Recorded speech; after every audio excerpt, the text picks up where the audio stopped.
Hello guys, my name is Ravindra Chaudhary. एक कहानी है। एक एक बार एक पार्क में एक बाबा जी बैठे थे और उनके दोनों हाथ नहीं थे। तो एक लड़का वहाँ पे आया और उसने उनसे कुछ क्वेश्चन करने की सोची। मजाक में सोचा होगा, जैसे भी सोचा हो वो पहुँचा बाबा जी के पास में पहुँचा और उसने बाबा जी से पूछा, बाबा जी आप यहाँ पे बैठे रहते हो, दिन भर देखते रहते हैं कोई ना कोई आता आपको कुछ ना कुछ दे जाता है, तो आप इन पैसों का क्या करते हो? बाबा जी ने कहा, देखो वो वहाँ दूर एक लड़का धूप में दिखाई दे रहा है, वो कुछ ना कुछ खाने के लिए मांग रहा है। तो हम क्या करते हैं, वो लड़का हमारे पास आता है और मैं उसको पैसे दे देता हूँ, वो मुझे खाना दे देता है। तो लड़के ने कहा, ठीक है, अब आप खाना कैसे खाते हो? तो बाबा जी ने कहा कि जैसे ही हमारे आस-पास में कुछ लोग जो गुज़रते रहते हैं, मैं आवाज़ देता हूँ, कोई मुझे खाना खिला दो, आपके दोनों हाथ सलामत रहें, कोई मुझे खाना खिला दो, आपके दोनों हाथ सलामत रहें। तो कुछ लोग इग्नोर कर देते हैं, कुछ लोग देखते हैं और कुछ लोग, उनमें से कोई आके और मुझे खाना खिला देता है। कोई-कोई तो बहुत अच्छा होता है कि लगातार मुझे 6-7 दिन खाना खिला देता है। लड़के ने कहा, ठीक है बाबा जी, खाना तो खिला देता है। अब आपको पानी पीना होता है तो आप क्या करते हैं?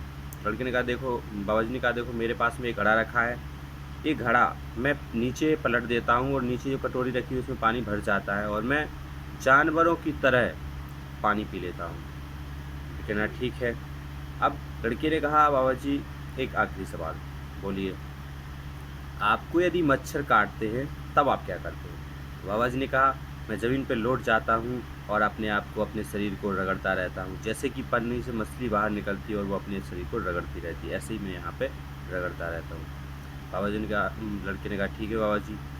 अब लड़के ने बोला, बाबा जी आपके शरीर पे लानत है, आपकी ज़िंदगी पर लानत है। बाबा जी को क्रोध आ गया कि बच्चे, अभी तक जो आप बोल रहे थे वो मुझे कोई प्रॉब्लम नहीं थी, लेकिन अब आप जो बोल रहे हो ये बहुत गलत बात है। शरीर कभी भी किसी को लानत, आपको ऐसा नहीं बोलना चाहिए, क्योंकि ये शरीर ही हमारी सारी ज़िंदगी, सारा जीवन है। हर किसी को शरीर मिलता है, वो शरीर जो होता है किसी के हाथ होते हैं, किसी के हाथ नहीं होते, लेकिन इसके अलावा और ज़िंदगी में आपका कोई साथ नहीं देता है। ऊपर वाले ने आपको जो भी बनाया, जैसा भी बनाया है, वो औरों से तो ठीक है। अगर आपके 2 हाथ नहीं है तो आपको कहीं मिल जाएँगे जिनके 2 पैर ही नहीं होंगे, तो उनसे तो आप ठीक हो। तो आप कभी भी किसी की बुराई मत कीजिए, कभी भी किसी को बुरा-भला मत बोलिए। हमेशा कोशिश कीजिए, अगर किसी को अच्छा बोल सको तो बोलो और नहीं अच्छा बोल सकते हो तो मत बोलो। बुरा बोलने से अच्छा है कि बोलो ही मत। तो ये कहानी आपको सिखाती है कि आप जीवन में कभी भी किसी की बुराई मत कीजिए। किसी की बुराई यदि कर भी रहे हैं तो एक बार अपने अंदर झाँक लीजिए, उसके बाद में दूसरे से बोलिए।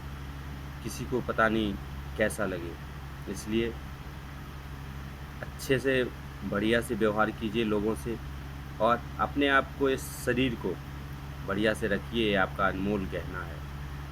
इसके अलावा आपका और कोई नहीं है। बहुत-बहुत धन्यवाद। चैनल पर नए हैं तो सब्सक्राइब कीजिए, लाइक कीजिए, शेयर कीजिए, कमेंट कीजिए। बहुत-बहुत धन्यवाद कहानी को देखने के लिए।